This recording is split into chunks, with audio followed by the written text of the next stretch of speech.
Such a pleasure. Thank you. You know those people whose names just keep coming up in your life? You know, the people you just keep meeting, your paths keep crossing randomly and perhaps seemingly unconnected. Well, today's guest is one of those people for me. I first met Yuri Fulmer back in 2007 when I was a bright eyed university student studying accounting and finance. Bless that little baby soul I was back then. Back then, I had the pleasure of representing my university in a business simulation competition at Capilano University. And along with three other classmates, we competed against other universities across our province. For the weekend, I was the CEO and we had a business to grow and run. The experience was exciting, expansive, scary, and way outside my comfort zone, and an incredible learning opportunity. Well, I'm sad to say my team did not win. I came away with a lot of lessons for life, business, and leadership. See, my role had been the CEO within our team, and we were given a mentor for the weekend. The CEO mentor I got? An award-winning big city entrepreneur named, you guessed it, Yuri Fulmer. The advice Yuri gave me that weekend stuck with me, and I've never forgotten it. He inspired and taught me a lot. And then I went back to my small town, back to busy life as usual, ready to integrate those lessons at work and at home. A few years later, in Fort McMurray, Alberta, at a town council meeting, our paths crossed again. I was supporting the Fort McMurray downtown vision for our community, and Yuri was representing one of his businesses. We briefly reconnected, albeit we were on what you might call opposing sides of this argument and the proposed plan. It's pretty cool to get to fast forward to today, where I have the pleasure and opportunity to interview and most of all share Yuri's wisdom, humility, and graciousness with you, my friend, on Goalden Girls podcast. So now you've heard a little bit about Yuri in my life, but let me tell you about Yuri and his life. Yuri has been building businesses since his early 20s. Having arrived from Australia a few years earlier, it all began for him when he was faced with the unexpected opportunity to buy a local franchise while working for A&W.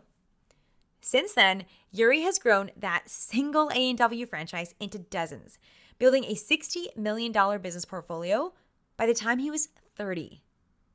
In 2010, Yuri founded Fulmer Capital Partners, now called Fulmer and Company, to continue doing what he does best, helping businesses grow. Currently, Fulmer and Company owns and invests in a collection of companies in the hospitality, business-to-business, manufacturing, construction, digital technology, and consumer service industries. Serving the local community has also been an important part of Yuri's work and life. And in fact, that is how I had the opportunity to meet Yuri all those years ago, by him giving back and serving university students like myself. Over the years, he's been actively involved in local nonprofit, educational, and arts organizations, and he serves as an accredited director on a number of corporate and civic boards. In 2019, Yuri established the Fulmer Foundation to take Fulmer and Company's community investment to the next level. Now, all this is pretty dang impressive, and as you can probably imagine, Yuri's contributions do not go unnoticed. He's been recognized in a lot of places. Canada's Top 40 Under 40, the BC Community Achievement Award, the Spirit of Vancouver Award, the Queen's Diamond Jubilee Medal, and the Order of British Columbia, which is our province's highest honor, given to Yuri for his dynamic entrepreneurship and committed volunteerism. Wow, that's a very impressive list. And away from the office, you can find Yuri enjoying the great outdoors, fishing, diving, canoeing, kayaking, climbing, and exploring. Or, if he's really deep in there, we may not find him at all. Yuri was so generous with his time and a huge wealth of knowledge. So we've broken this conversation down into 2 episodes. This first episode is all about Yuri's entrepreneurial journey. So you're going to hear about how he went from his initial goal of wanting to have a corporate career to eventually owning his first franchise and creating a business generating over $60 million in revenue annually. You'll learn about the moment that made him slow his growth and how he got to today, leading Fulmer & Co., investing in through private equity and venture capitalism.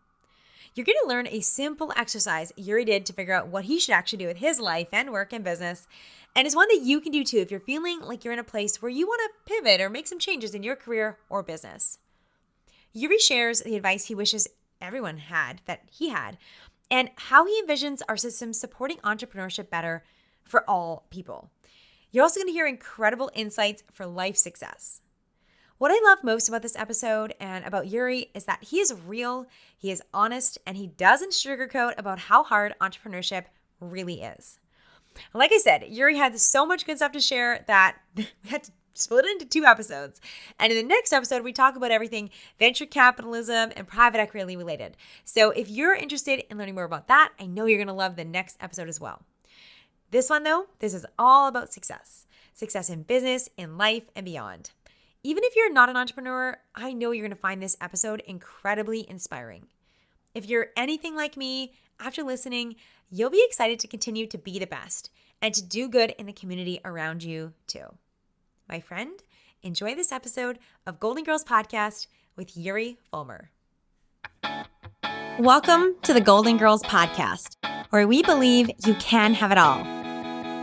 I'm your host, Lisa Michaud, and I'm spilling tangible tips, goal-getting strategies, and real-life stories to inspire you to tackle your biggest dreams. You're a woman who knows you're made for more. Get ready to leave the excuses and self-doubt behind by being vulnerable, sharing your truth, and having honest conversations so you can succeed on your terms. Together, we'll set goals you'll actually achieve by staying motivated, having fun, and building a community of women empowering women. It's time to tap into your best self, get confident, and truly have it all. Goalden Girl, let's dive in. Hello, Goalden Girls, and welcome to this episode of our Goalden Girls podcast. I'm so honored to be joined here today with Yuri Fulmer. And I mean, he's got a super impressive biography, but just as a human, he's even more impressive. So Yuri, thank you so much for being here today. Thanks for having me, Lisa. This is going to be fun. We were just chatting before we hit record. Yuri and I go way back, like 15 years ago, which is pretty crazy. And I first met Yuri in a competition at Capitalism University, where he was a mentor for all of us that were playing the CEO role in our business simulation. And I just want to say this, with Yuri here hearing me, one of the pieces of advice he gave me as a CEO that weekend was to listen to what people want to do and like to do in their roles, but also pay attention to what they're actually good at and where their skills at. And that's a piece of advice that has stuck with me. It's been 15 years now. It's something I have never forgotten, to look at both like the human and the capacity, but also what the business needs are. And I definitely am not perfect at implementing that advice, but it's something that's forever stuck with me. And just the way that, your advice was both practical and people-based is something, and your way of leading is something that's always stuck with me. So I just want to say thank you for that. And, I know you care a lot about the community. You make a difference. You really do. Thank you. That's sweet. Lovely of you to remember. And that was a really fun weekend with a lot of amazing young people who had big aspirations in life and big aspirations to help others and to lead teams. So that stuff is always such a pleasure. Well, it doesn't happen without people that are willing to step in and mentor, and it doesn't go for nothing. I know giving up a weekend is a big deal, but it left a lasting impression on me, and I know many others as well. So thank you. So I want to start out. I mean, obviously you have a very impressive entrepreneurial journey and story. Can you walk us through that? Coming to Canada, did you know you wanted to be an entrepreneur? Did you ever envision you'd be where you are today? And what did that look like? No, not at all. I'm a total accidental entrepreneur. I guess when I went to school, like high school, I guess, I had friends who had parents in business. My dad owned a little retail shop, so I guess he was an entrepreneur. I never thought of it that way. I thought my dad owned a shop. But nobody ever talked about entrepreneurship. So, I moved a bunch of years ago, and I have that box of stuff that we all move from every move, right? And it's got your high school report cards and your life-saving certificate and your blood type, and everything's in that box. So I found that box, opened it up, and it was a book they gave us in grade 11. And it was the book of every job you could have, right? So, and what you had to do to get it. So, we were all planning our careers. So it was that if you want to be a doctor, you've got to get these grades and go to, do an undergrad and then go. And this book was full of everything from doctor, lawyer to secretary and assistant, veterinarian kind of thing. But there was nothing in that book about entrepreneurship or being in business for yourself. Nothing, not a word. There wasn't even a category called business person. It was doctor, lawyer, accountant, and other stuff. And I remember thinking when I was flipping through this that I've never had a job that was in that book. Now, I was an early entrepreneur. I actually haven't had a job in a long time. But even when I had jobs, none of them were in this book. And as I sort of think through my friends and acquaintances, other than the few of them who are doctors and lawyers and accountants, most of the people I know don't have jobs in this book. So, we set people up in life with this limited number of things you can be, and we forget to tell them about all of the things that even exist today, let alone the things that don't exist today. So we do a really poor job of setting people up. And I think I was the casualty of that. So, I came to Canada, went to university. University didn't really stick for me. So dropped out and got a job. And it totally came to me by accident. I was working for a company that ran a lot of corporate restaurants. And they decided to franchise the corporate restaurants and make the franchises available to those of us who worked for the company first. So, and it was, you could become a franchisee or you could become unemployed were sort of the options.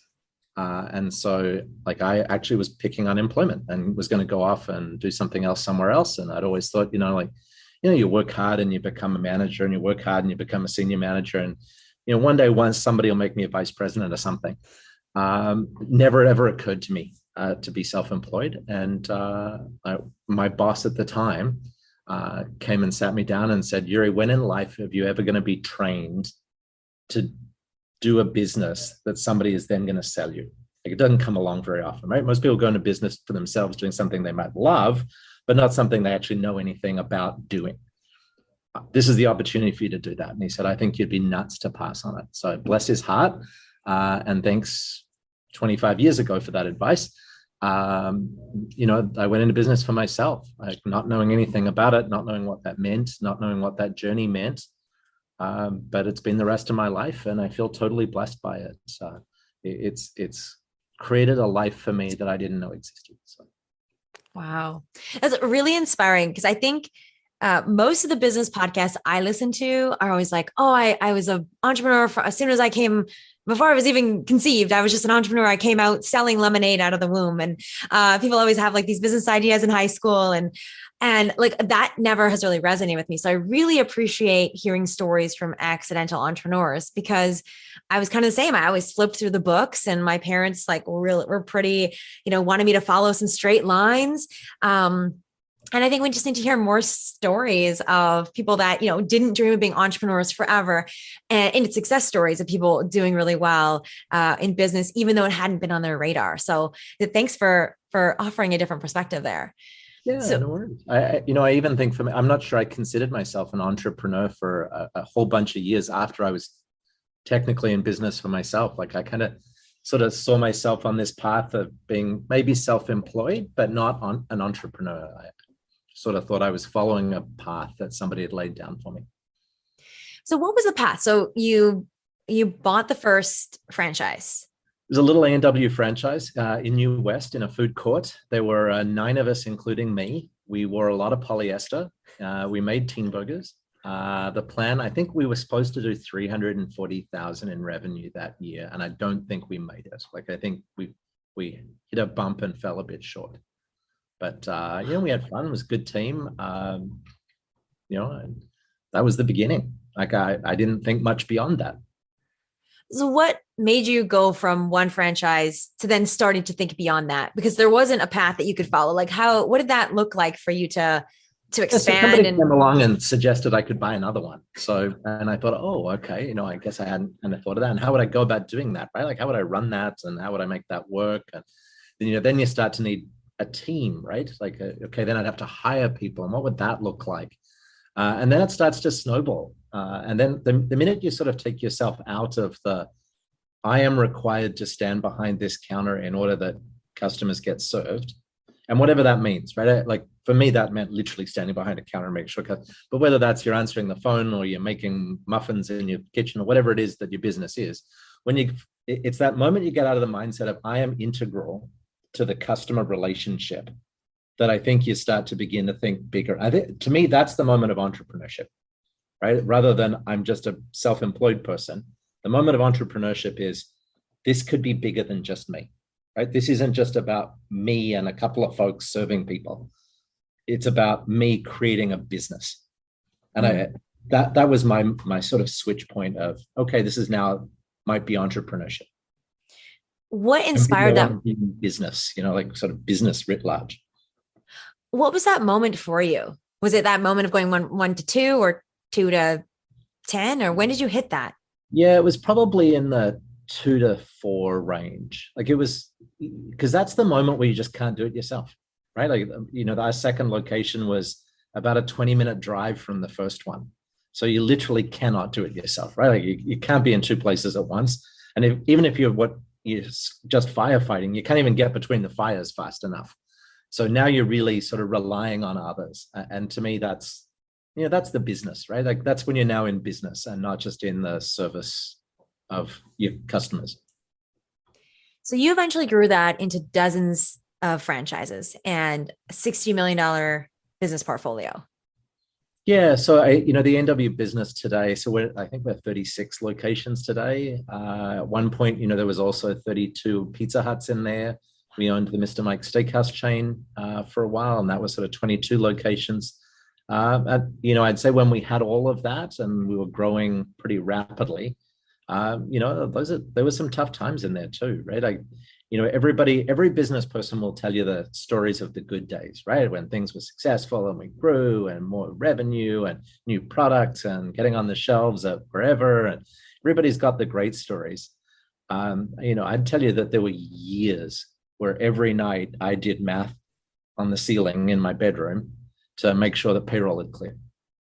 Right. And okay, if we do these sales tomorrow and I make a bank deposit at the end of the day tomorrow, because payroll clears at midnight. So as long as I get the bank deposit in before the bank closes, then payroll will clear.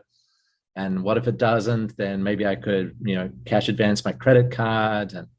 And any entrepreneur who hasn't had some of those experiences, I don't know that they're telling you the full story. I mean, I guess some people get lucky, but I think most people have more stories like that than they do stories of, every day is a, sunny day and better than the last one. And it's a tough go. Being an entrepreneur is a tough go. Yeah, I agree. I think that entrepreneurs having kind of a sexy moment out there. Like, a lot of people now want to be entrepreneurs or TikTok stars, one of the two. And I just see it's honestly, it's one of the hardest things I've ever done. And I haven't even done, a fraction of the kind of the vision that I want to do. And it's so hard, like business and children, like those two, I feel like are so much better than any personal growth course or therapy, or like, it is just trial by fire and learning everything on the go. And yeah, I can relate to some of those moments too in our real estate business of like, okay, when is this rent going to come in? And when does this contractor need to get paid? And when is this refinance kind of like, it is so much mental gymnastics and financial gymnastics. And yeah, it's a lot. Entrepreneurship is hard. So thank you for sharing that. Yeah. And then you get your friends saying, well, I guess you do it for the tax deductions. What? Yeah, that's why I'm here. It's the tax deductions. Well, it's not for the sleep. Let's say that. It's not for the peace of mind or the sleep in the beginning. That's for sure. Totally. And the funny part is, if you were a doctor or a lawyer, your friends wouldn't come up to you and say, oh, you're a doctor? Oh, I should get into that game. But if you're an entrepreneur, your friends think it's acceptable to come up and say, oh, you've been really successful in real estate. How do I get into that? Oh, okay. Yeah, it's just that easy, right? Like, it's that easy. It doesn't involve sleepless nights. It doesn't involve a lot of risk. It doesn't involve any of those things. Yeah, I did it. So everybody must be able to do it. And you must be able to just step into it. There's such a balance there, right? Because, and I wonder how much of it is, I work with a lot of women. A lot of women just count themselves out before they've even tried.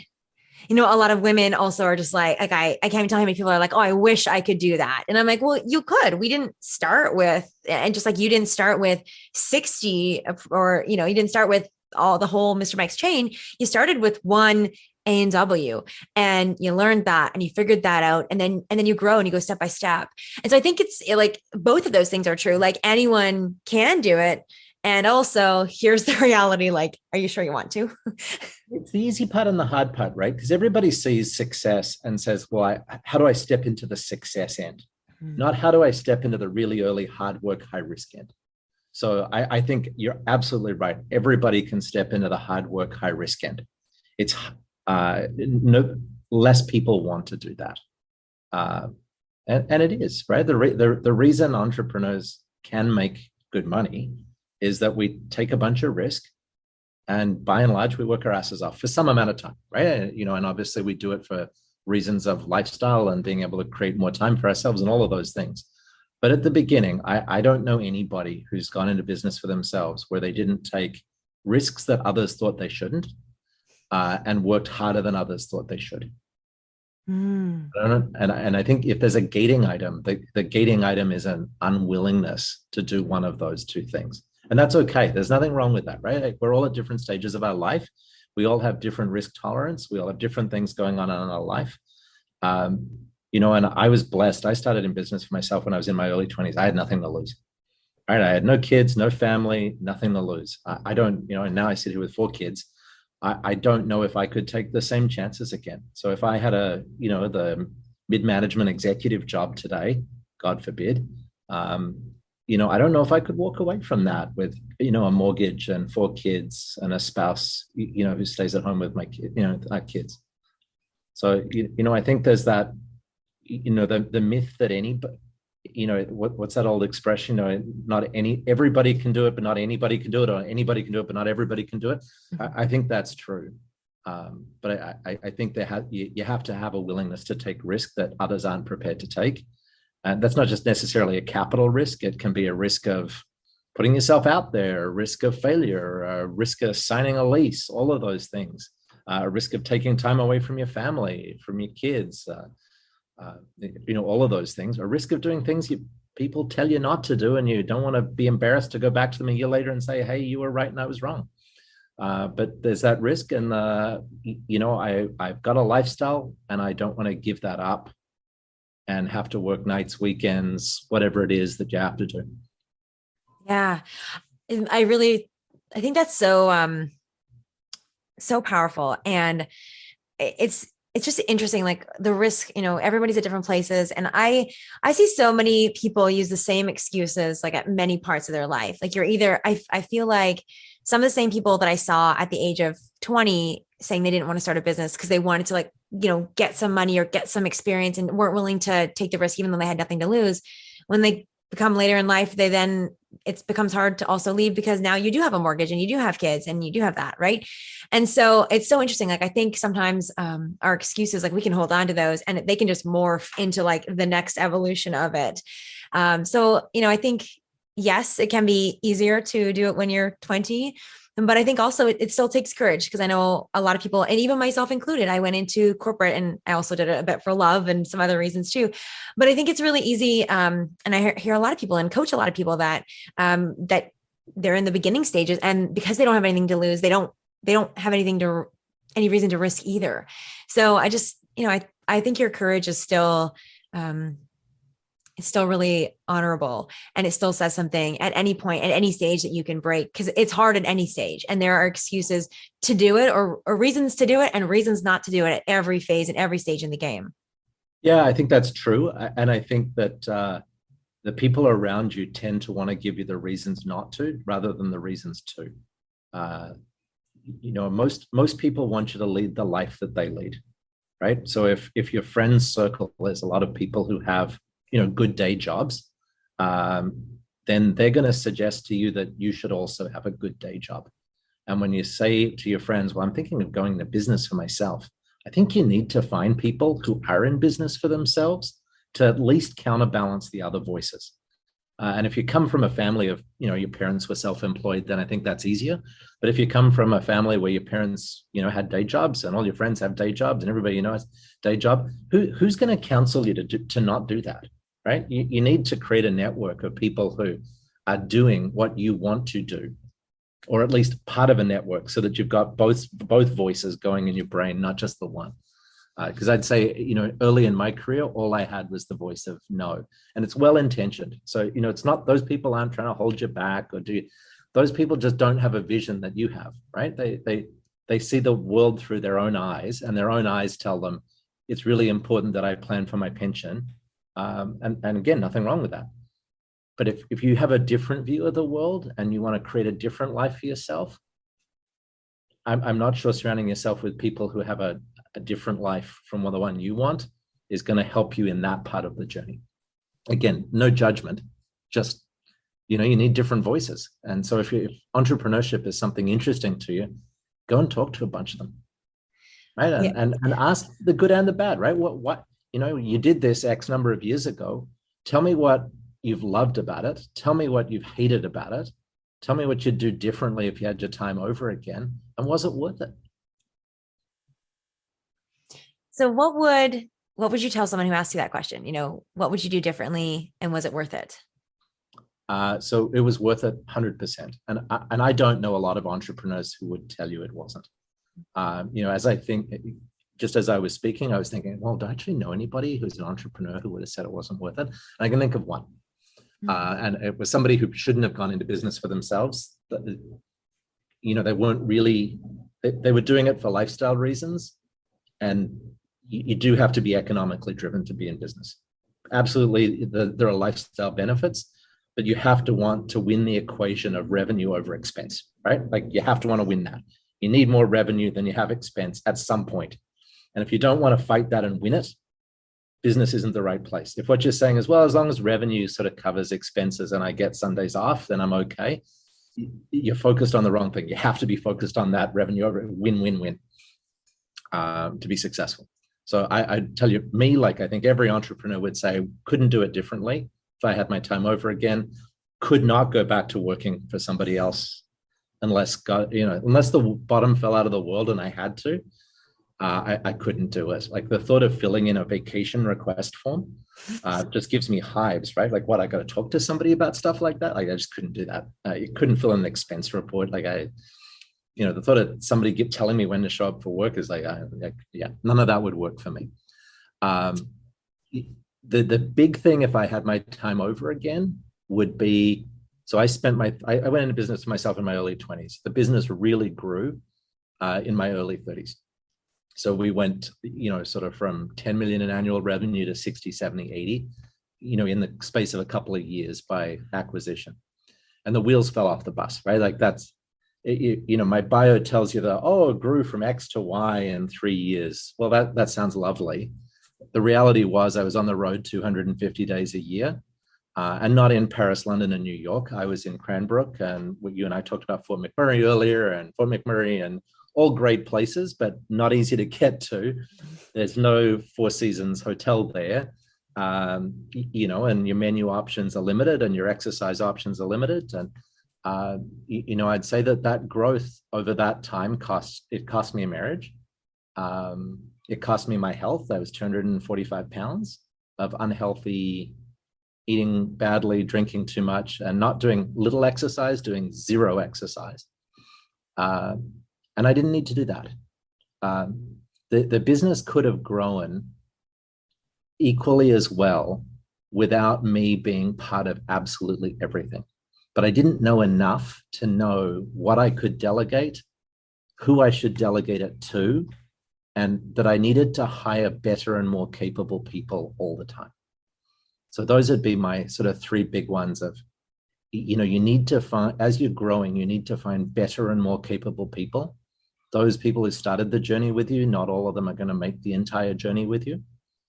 You need to, if you can't give up what you're doing, you have the wrong team around you, right? So the minute you say to yourself, if I don't go, or if I'm not there, then you have the wrong team around you.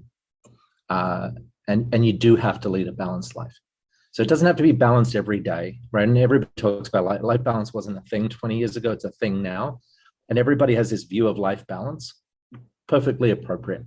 I'd tell you as an entrepreneur, you can't track your life balance daily. You have to track your life balance over some longer period of time than a day. And I don't know what it is. I think everybody's going to have a different answer to that question. But it's a longer period of time, but it can't be over a decade. You know what I mean? You can't say I'm going to have 5 bad years in order to have 5 good years, because that doesn't work. And that's what I did. I thought, you know what? I'm going to suck it up for 4 or 5 years, and then it'll be fine. It was not, because even at the end of the 5, you don't have the right team around you. You're unhealthy. You're overweight. you've lost relationships, be it friends, spouses, kid, whatever relationship, you've lost those relationships, and they don't come back like that because you've decided to reverse your balance. Mm. So how do you do business differently now? Because I mean, those are lessons. I'm sorry you had to learn those the hard way. And thanks for being real. Like, how do you rebuild with those lessons? Because you got no choice but to do it differently, right? Yeah. So I think the finding the right people at every stage of your journey, and whether that is, from the first person you hire to the 10,000th person you hire, you do that intentionally and you do it forward looking. So how will this person not just make the business better and stronger, but how will this person sort of fit my life vision for how I want to interact with the business? So if your view of the business is I need to be part of it X number of hours a week or X number of weeks a year, then you need to hire people that support that vision for it, which means you may need to pay more. It means, you may not make as much, whatever it means. You've got, there's a give and take for that balance. And I remember reading about it was a fairly decent sized baking company in the US, where the founders decided that they were going to work 1,000 hours a year, which meant they could work, 20 hours a week, 50 weeks a year. Or it meant if they'd blown their hours by June, I guess they were taking the rest of the year off. And they said the first year, that's what happened. They got to like July and went, oh no, we've hit our 1,000 hours, but we want to be true to this, right? Like true to the reason we went into business for ourselves. So we better scramble, find the right people, put them in place, because we're off until January 1st. Oh my gosh, that's so cool. A totally extreme example, may not work for, won't work for everybody. But that idea that the business is a bit in service of the founder and the owner, rather than the owner is in service of the business, if that makes sense. So, it's perfectly fine if you say to yourself, I want to have a retail store on the corner of the street that I live on because I want to be able to walk. And I don't want to work past 5 o'clock. So the doors are going to shut at 5. And I don't want to get up before 8. So the doors are going to open at 9. As long as you can make a living doing that and it's enough money for what you need, you don't need the second and the third and the fourth and the fifth store and an online store and sell on Shopify. And you don't have to do that. That's somebody else's dream. If your dream is, I need to make X dollars working 9 to 5 and I don't want to work for somebody else, that's okay. You just have to find something that does that for you. And it's okay to do that. And it's okay to say, I don't want to grow it. I want it like this. I mean, thank you, Yuri. You just like summed up all the previous episodes of my podcast right there. Like build a life that you want to build, not other people's. Yeah. So true. And like, I wish we learned that in school too, like how much does it actually look to and cost for you to live the life you want to live, and what kind of a career or business does it look like to create that, and what kind of hours do you want to be working, what's the lifestyle you want to have. I wish those were things that we learned in school. I mean, I guess that's why I have a business now, so I'm grateful that we don't learn those things, but it would be better if I feel like we learned that earlier in life to do it for us. Yeah, and I think we've got to do it honestly with ourselves, right? So it's, you don't have to put this on a billboard or create a website that says it. But, as Canadians, we're not big thinkers. We're modest and we're conservative. So we think that, if we make more than a school teacher, that somehow we're stealing money from the community. So we tend not to say the real number of what we need to live the life we want to lead. And it's okay for that number to be big, right? It's okay for you to say that, my number is X dollars a year, right? Like I want $1, $2, $3, $4 million a year. That's the life I want to lead. Yeah. Yeah. I think I love that. I think you're right. Like I have only lived in Canada, so I can't speak to other countries. But I feel like there's so much shame and guilt around how much money we make, how much money we want to make, how much money we spend or keep, or all of those pieces. And I wish everyone, I hope, and hopefully I think listening to this is pretty inspiring for me. I'm sure everyone listening agrees. We want you to be able to listen to this and then walk away and really reflect and allow yourself to say, I want that amount of money. That's what my lifestyle costs. And it's okay. And it's going to be amazing. Yeah, and it doesn't mean you get it next week, right? Like there's no light switch where you decide I want $2 million a year and okay, where's my $3 million a year business and why isn't it here tomorrow? Oh, I know, but that would be nice, wouldn't it? Wouldn't it be nice? But if that's your aspirational goal, and your friends say, "Oh, that's a lot of money. Like, what makes you think you're entitled to that?" Well, of that, I'm going to pay 53% in tax, so that I'm going to contribute to the community in that way.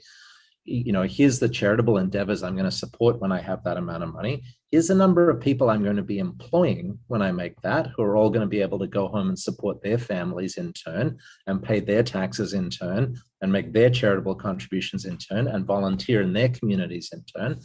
We forget those pieces of this, right? It's, entrepreneurs, their money doesn't fall out of the sky, right? It just materialize. It comes through the work that they do and the teams that they build and the community that they build around that. So, sure, there are entrepreneurs who don't treat people well and don't pay people fairly and don't follow the rules. And that's true in every profession as well, right? There are always bad seeds in everything. Entrepreneurs have got a bad rap for, back to, tax deductions and, you're headquartered in Bermuda. No, I'm not headquartered in Bermuda, I'm headquartered right, I'm sitting today, I'm blessed to be on the traditional territory of the Coast Salish people, headquartered in Vancouver, paying Canadian taxes and provincial taxes and municipal taxes and sales taxes and making donations to the community and volunteering in the community. And that would be most entrepreneurs' story. Yeah. Thank you. That's so fantastic. Thank you for saying that. I love, I think that most people, when good people have money, we make more good in the world. So that's definitely one of the things that I believe in, that's why we talk about money on the podcast. That's why, your story, Yuri, and your perspective around money is so welcome here. So thank you for sharing that. Thank you for paying all those taxes and contributing to our community and making jobs. And I know donating both your money and your time to making the community a better place. And I think if we could get more money into the hands of people who are going to do good, that's how we actually change the world and make it better. Great. I believe that. I'm curious. You mentioned, when you first started out, you got a lot of no's. Now that you are, and you kind of had to ignore them. Now that you are, 25 years into your entrepreneurship journey, a lot of awards, a lot of success, a lot of accolades. Do you still get no's, or do you now have the opposite problem where everybody's saying yes? No, it's still more no's than yeses. Yeah, it's human nature. It's so, whether I go to, friends and say, hey, I'm looking to invest in this thing, more people would say what. More people would come up with the reasons you shouldn't than the reasons you should. And you got to remember that there's zero risk in saying no, right? Because if you say no and you don't, well, you'll never know whether, there's zero risk in that. The risk is in saying yes, right? Do that, because that can fail. No can't fail. All no can do is not achieve, but it can't fail. So anybody who gives you no advice is not really taking any risk. And I'd say, back to, again, you've got to surround yourself, not with people who say yes unreservedly and unintentionally, but you've got to have that balance of people in your life who, you do need the voice of caution. And we've all got that group of friends and family members who we know we go to when who are just more cautious by nature and are good at pointing out the risks in anything. But there's got to be other voices in your life, right? There's got to be the voice of saying, you know what, that's actually a really neat idea, or that's a cool path, or what do you have to lose, or why wouldn't you chase that dream, or why wouldn't you try that?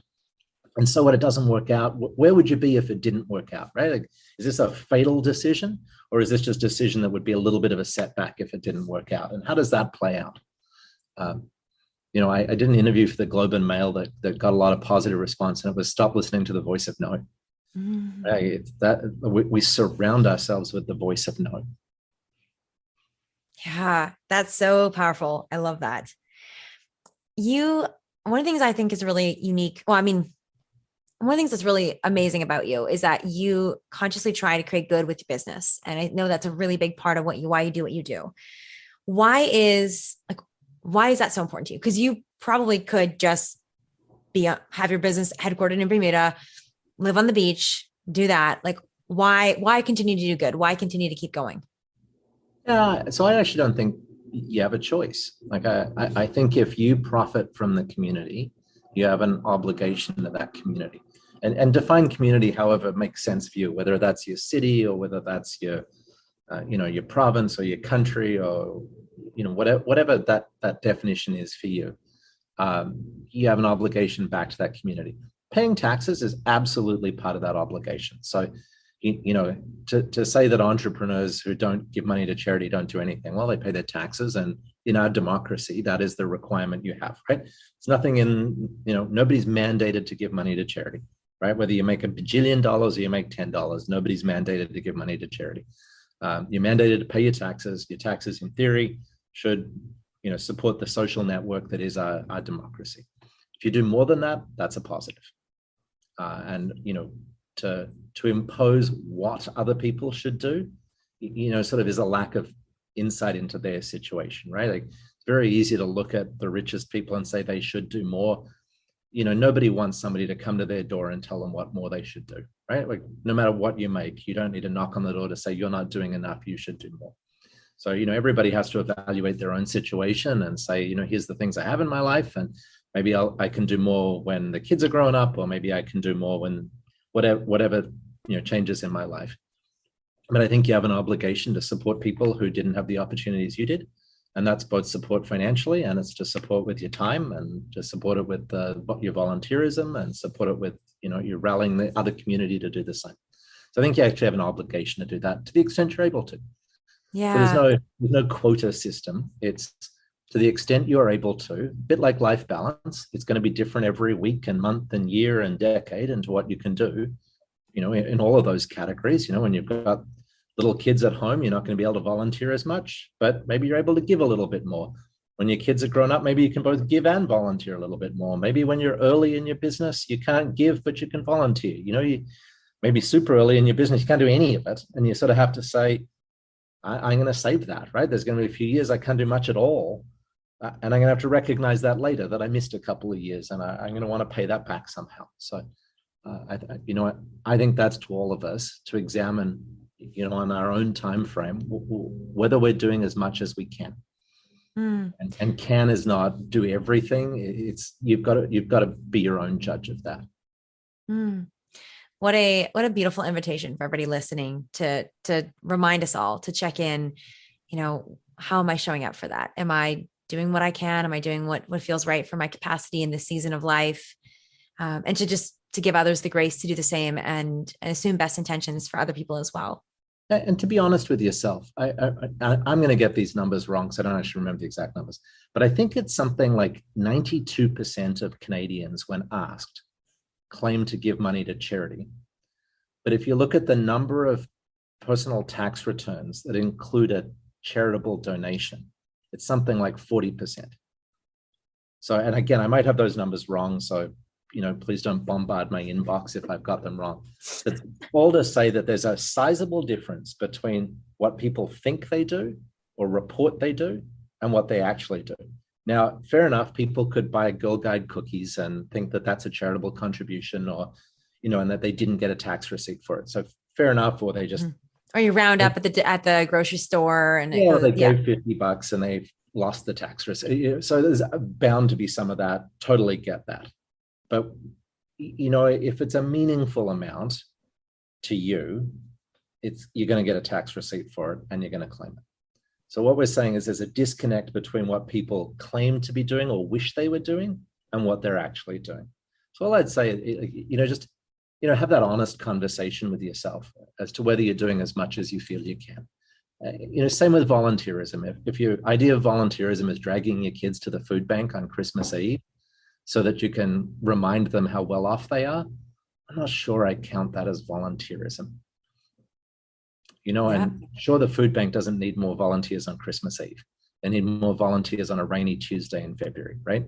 So just make sure, have that truth check with yourself that I'm doing everything that I think I can, and it's real. So good. That's amazing advice. Thank you. Okay. I got a couple more questions and then we're shifting gears here into private equity and venture capitalism. But before we do, you said something that is like a little bit spicy, but I want to dive in here. And you talked about how like you don't think that our system sets us up enough for entrepreneurship, or wherever else you want to take that. But I'm just curious, like what changes would you want to see in our, whether it's financial, educational, other systems or institutions, to maybe encourage people to do entrepreneurship or just make the world a better place? What do you think that looks like? Yeah, so I think it started, and bless their hearts at the CBC. I think Dragon's Den was a major shift in how we view entrepreneurship. And it spawned Shark Tank. And I know, in the US, and I know there's a similar show in the UK. This was actually the CBC. Canada was at the forefront of this, right? We actually sparked this thing by creating a reality show that was about being an entrepreneur. And it was about the tough end of being an entrepreneur, right? If you're pitching on Dragon's Den, you don't have a bajillion-dollar business, right? Like you're coming in at the tough end where you've put everything you've got into the business. And I mean, the environment on Dragon's Den is a bit, not quite real, but do you know what I mean? Like, They actually showcased entrepreneurs. They showcased what it takes to be an entrepreneur, and bless their hearts, they made a conversation at people's homes and around the water cooler about, did you see last night this, and for a while, Dragon's Den was more popular than Hockey Night in Canada. It was CBC's biggest property. So, like that's a big step in the right direction in making it acceptable to be an entrepreneur, right? Like now, what they made acceptable was being a very small entrepreneur and in the early stage of thing. The next piece is, when is it acceptable to be successful? And when as Canadians are we going to say to ourselves, it's okay that somebody was successful, it's okay that they did very well, and we're not going to judge we're not going to stand in judgment, but we're actually going to celebrate the fact some Canadians have done really well. Yeah. Canada's biggest company is no longer the Royal Bank, it's Shopify, right? That was created by Canadians. It is Canada's biggest market cap. Now, it might not be this morning, but the point still remains, right? Like that was created by Canadians in our lifetime. It's not a hundreds of year old venerable business but it's a business used by people around the world. It was started in Canada by Canadians. It's headquartered in Canada. Like, when are we going to celebrate stuff like that? Like, when are we going to pat ourselves on the back as Canadians and say to those people that started it, good for you, like good on you, right? Like, well done. Thank you for keeping it in Canada. Thank you for paying your taxes in Canada. It's great that you're billionaires. Yeah. Yeah. You're Canadians, you're making us proud. And the fact that you've got billions of dollars, good for you. I mean, I think we could all leave it at that, right? Not, and I wonder if they gave money to charity, and I wonder what house they live in, and I bet you they're burning fossil fuels in a super yacht. Can we just not leave it as good for you? Mm-hmm. Yeah. And be inspired by that and be excited for people. Yeah. I mean, just like a little more humility, a little less judgment, I think would just take us a long way in our country, in our world. Yeah, because we can't build big businesses that break even. Right? It doesn't work that way, right? If you have a couple of $1 billion in revenue, you can't have a couple of $1 billion minus 1,000 in expenses and be sustainable. So for a big business to thrive, it has to make a decent amount of money, because that's the margin between success and failure, right? Yeah, absolutely. It has to have a gap in there, right? And whether your business, like even if you have a small business, if you do 200,000 in revenue and you have 195,000 in expenses, you are $5,000 away from not making it, right? You can't do that. You can't run your business that way. You might be able to do it for a very short amount of time, but you can't do that for a long time. Mm-hmm. Same, if you, buy a condo and rent it out, if the gap between your revenue and you just can't do it, right? It has to grow, the gap grow, so the business is sustainable. And if you want to buy that second condo or third condo, the gap has to be bigger. So the money, you get the drift. So the same applies for big businesses. So the people who own them get the benefit of that big gap between revenue and expenses that hopefully grows over time and makes them wealthy. And it's the way of the world. Ultimately, some of those companies are publicly owned, and they're owned by our pension funds and our government pensions and our private pensions and our union pensions. Yeah, we hold it in our RSPs, our TFSAs, our children's education funds. Absolutely. Yeah. And, Yeah. and if you live in Canada, if you look at your RSP and its Canadian assets, it would be comprised of Canada's biggest banks. Like, that's just real. So complaining about service charges and how much money they make, well, who's they? The they is the owners of the bank, which is your RSPs and your RESPs and your mutual funds and all of those things. You are the owner of that. Yeah. And hopefully Shopify, I don't know. So when CBC calls to say, we want to do a show on what entrepreneurial success looks like, would you do it? Sure, as long as it's real, right? Mm. As long as it's not, no, as long as it's not private jets and swimming pools, and that's the show. The show has to be that balance of, here's what it takes. Here's what the risk is. Here's the failure rate. Here's this hard slog. Here's the determination needed. And here's some people who've done it and would do it all over again. Yeah, cool. That's the real show, right? Here's the people who would do it all over again, notwithstanding it wasn't easy. Well, I would definitely tune into that. So let's hope that happens. So before we switch gears fully into private equity and venture capitalism, tell me about what you're doing now. So you have this giant, walk me through that transition. You have this big portfolio. You're on the road 240 days a year. Something's got to change. How did you get from there to where you are today in private equity? Yeah, so I had a bit of a realization that I didn't want to run things anymore. I think I was not a great CEO. I think the things I think I'm okay at, I think I've got a bit of a sense of vision. I think I'm good at identifying people's talents. And I like to think about strategy and think about where things could be long-term. But the day-to-day stuff, I really actively dislike. And I would say the things that most employees deserve, like routine performance reviews, and I hate doing. Right? As an employee, I hated getting performance review. I've never sat in a performance review that I thought was, a worthwhile exercise. So I hate doing stuff like that. And I totally get it. People deserve them. People should have them. So that means I need to opt out. So I had a realization in my late 30s that I was not a great CEO, didn't enjoy the job either. And so, you sit down and say to yourself, well, then, okay, if I'm not going to do that, then what am I going to do?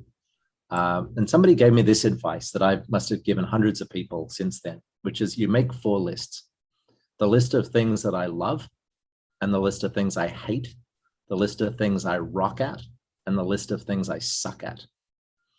And then you take the things you hate and suck at and you set them aside. And you take the list of things you love and the things you rock at and say, well, where's the job in these 2 lists, right? Those are the 2 lists. It's the same in business strategy. Business strategy is the confluence of opportunity and strength. It's not about weakness and threat, right? If you do a SWOT, you pick what am I really good at and where's the opportunity out there in the world? And I put what I'm good at against the opportunity in the world. And I'd say same advice to anybody looking at an inflection point in their life. What am I good at and what's the thing out in the world that I could do? So and brilliant. all you keep the other lists for, you keep the list of things you hate, so that when you look at the next opportunity, you take that list of things you hate out and you say, are any of those things in this thing I'm looking at? And of course, there'll be 1 or 2 because nothing's perfect. But if you've got too many of them in there, that's bad. And then you take the list of things you suck at and say, how many of the things I suck at am I going to be required to do in this next thing? And if it's too many, you say, well, am I able to hire people to do that in this, whether it's my own business or my next job or whatever? Am I able to hire people to do the things I suck at? If not, and I'm going to be forced to do the things I suck at, how much of my day is taken up doing that? Because I'm not going to be successful if my day is largely things I suck at. That was the advice I got. So I still do those lists every couple of years. Love, hate, rock, suck.